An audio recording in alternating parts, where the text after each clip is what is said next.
one of the things that's really important to us is making sure that each platform has, kind of what I'd say is the needs of that platform, or, the controls. So with, PC and Mac, we want to make sure that, keyboard and mouse players have the UI and the control scheme that they're most familiar with and most comfortable with, and so the game will be tailored around that. With consoles, we want to make sure that, they have the control scheme and the UI that they're most comfortable with. So, that's going to be the major differences, but other than that, the game, is mostly going to be the game. It's going to be the same experience, the same quality level, and it's going to be top-notch. Well, as a simple example, for instance, we have a shortcut bar on the PC version, right? That you assign keys 1, 2, 3, 4, 5, but you don't have 1, 2, 3, 4, 5 when you're playing a console. So it's really important for us to make sure that you have the right mapping to the right buttons, of course, for the console version. So that's where you're going to see like a lot of the differences. There's some things that a mouse can just do better, like you can point your mouse on the screen, say for your inventory management or something like that. But you won't have that for a controller. So a controller is going to have a different way to manage your inventory than it might on the PC, as an example.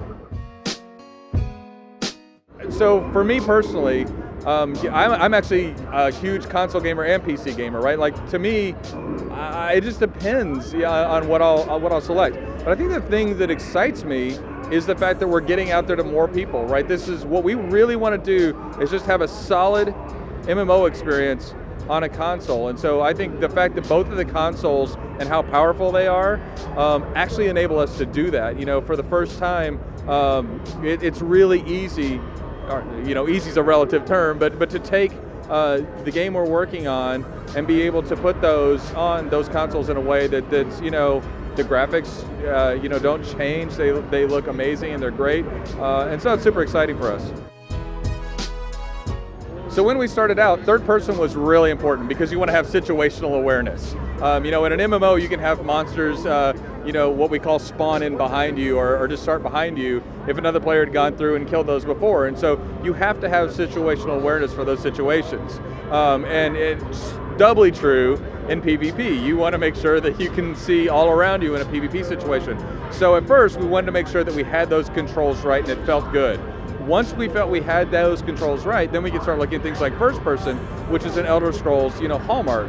And the benefit of that is you get to see the world at a completely different level. You get to see details you're not able to see as much in the third person. For instance, if you're looking around the world, I think it's easier personally to see chests in the world or to see little details in the world. And that's something that first person does that really immerses you. So we wanted to make sure we could do both of those really well before we introduce them. But I think we've got the best of both worlds at this point.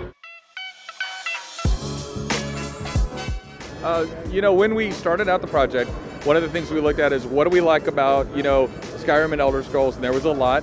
And then, what do we like as MMO players, and what do we want to bring into it? So when you put those things together, like you start coming up with really core features that you want to concentrate on.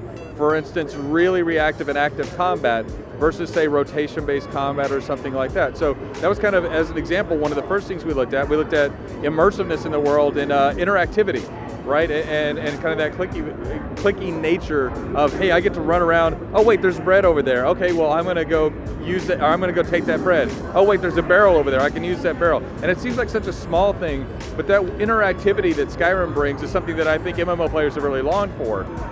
And so I think by blending those elements, by bringing in the best of Elder Scrolls, I think that people are going to recognize this immediately as an Elder Scrolls game, and then they're going to find out, as Elder Scrolls players, what the magic is of getting to play with somebody else, right? And so, it seems like such a simple thing, but it's so cool when you get to, you're sitting there fighting a monster, and then somebody runs up and helps you out of a, what was otherwise going to be a tragic situation.